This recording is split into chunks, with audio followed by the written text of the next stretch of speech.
Hey, my name is James Nicholson and welcome to my YouTube channel. In this video, I want to talk about the latest house price data. We've got some new data in from the Nationwide and it's not that positive. And this could be a sign of things to come in the housing market. So in this video, I'm going to tell you how much house prices are down this month, how much they're up on an annual basis, and what Nationwide as a building society are saying is going to be the biggest factors in house prices going forward for the rest of 2025. Now, if you're new around here and you haven't done already, do make sure you subscribe to the channel over there and hit that bell notification. We're on the way to 50,000 subscribers. And by subscribing, you'll get all the latest house price news, interest rate news, property investing news, and much, much more. And let's get some views on this video. Your part is simple. All you need to do is smash like, tickle like, do something to that like button. That helps with the YouTube algorithm, and that has helped the channel grow considerably. So thanks to everyone that does that. So the whiteboard's back. You might have been wondering where I've been for the last few weeks. Well, I've been all over the place. I've been seeing family. I've had some business meetings up and down the country. I've been up north 4 times in the last 2 weeks. And that's why you had some strange videos. I was in hotels. One of them, I didn't realise there was an ironing board behind me. So some people commented on that one. But yeah, back in the office now and catching up. I'll be catching up with all the comments over the next couple of days. And so this week we want to talk about, or this video, we want to talk about Nationwide and their house price index. Now, we share on the channel all the latest house price data, and we don't just share it from Nationwide. Halifax give us data each month as well. Rightmove give us asking price data. That's been down a little bit recently. So that indicates, look, house prices are likely to drop a little bit at some point. And we also share the ONS data, the Office of National Statistics. Now, the Nationwide data is the Nationwide Building Society. It's their own data. So it's the deals that are on their table at the moment. And so they have an insight, a crystal ball into what's happening in the market that you or I don't have. Because right now, they know all the applications that are in, they know all the surveys that have been done, and they know the offers that they're putting out at the moment. So they can predict quite in detailed where the market's going to go. And so this month, they are saying that in August, house prices did drop. Not much, 0.1%, but it is down. Right, and that is something that has been fairly common over the last few reports from these guys. So we are seeing house prices dropping, and we are also seeing asking prices dropping. And so when an asking price drops, you know that about 6 months later, that's going to feed into lower sold prices, because it takes on average around 6 months to get a house purchase over the line once you've done all the valuations and everything like that.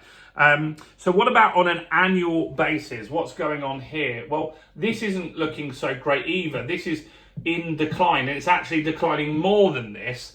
So it was at 2.4% in July.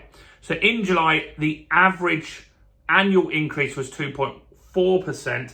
It's now down to 2.1%. That's a big drop. So we've lost 0.3% off of that in just a month. But what's also interesting is when you take into account that inflation is pretty much 4% now, you're actually, in real terms, house prices are down if you take that into consideration. So that's something you've got to look at here. And that is what we would call a silent property crash. So if property prices are down, but it's down due to inflation, that's the better result for everyone, because a few things happen with that. House prices are becoming more affordable when that happens, because people's wages are going up higher and faster than 2.1%. So that's a positive. And those that already have a property, well, they're not losing real cash. That's important for them as well. So that's the best way, really, for house prices to drop. It's just if you let them stick and keep house prices where they are, and inflation erodes the value of that property, that's the best case scenario for most people. So what are house prices at the moment?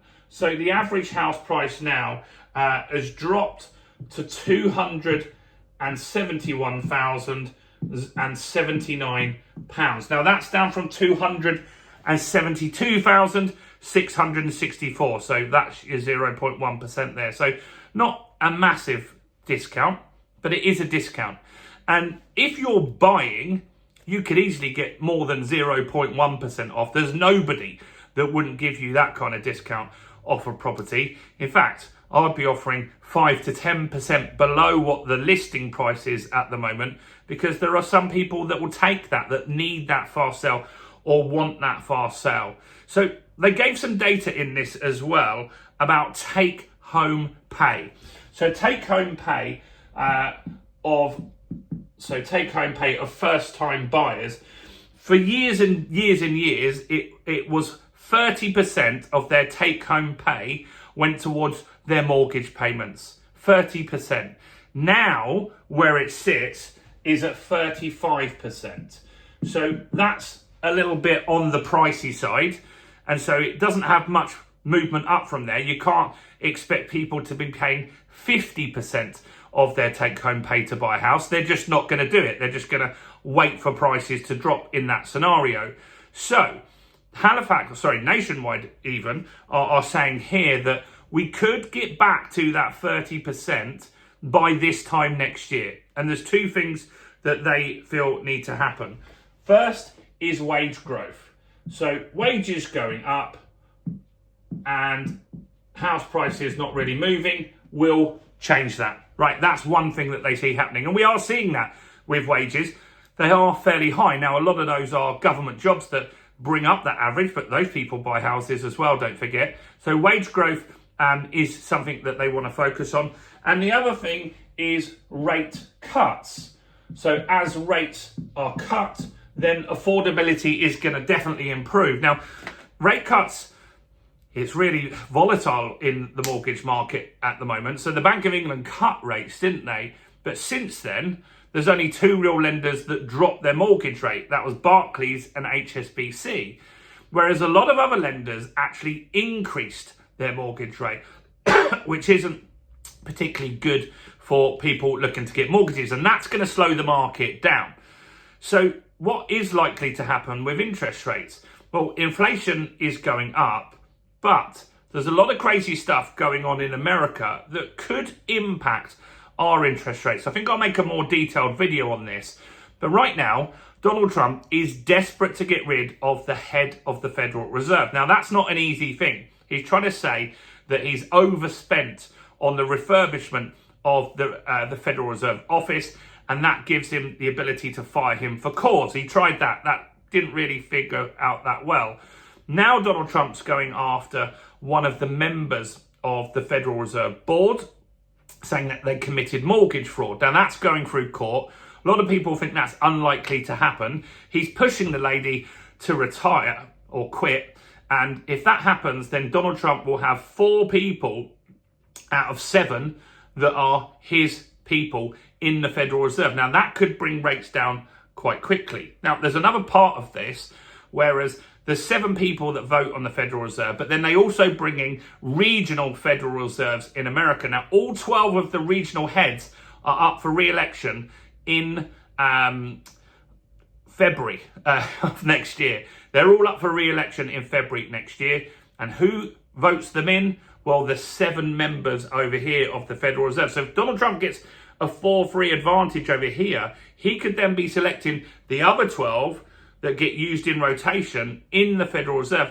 And what they're saying, and this is a lot of big places like Fox News, CNN, they're all agreeing on this. This could mean rates could drop rapidly in America. Now, maybe if that happens, the Bank of England want to keep their rate fairly close to that. So that's something to keep an eye on. Even if it doesn't, hopefully our rates are going to keep dropping, and that's going to improve the affordability. So in a nutshell, house prices have moved a smidge this month, but it's in a downward direction.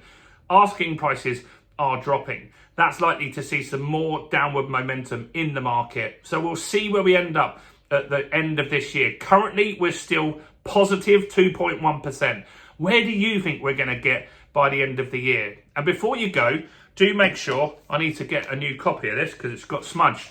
But do grab our ebook, 2,500 now have grabbed this. Mortgage secrets, how to get the best mortgage deal. It's in the description. It's in the first comment.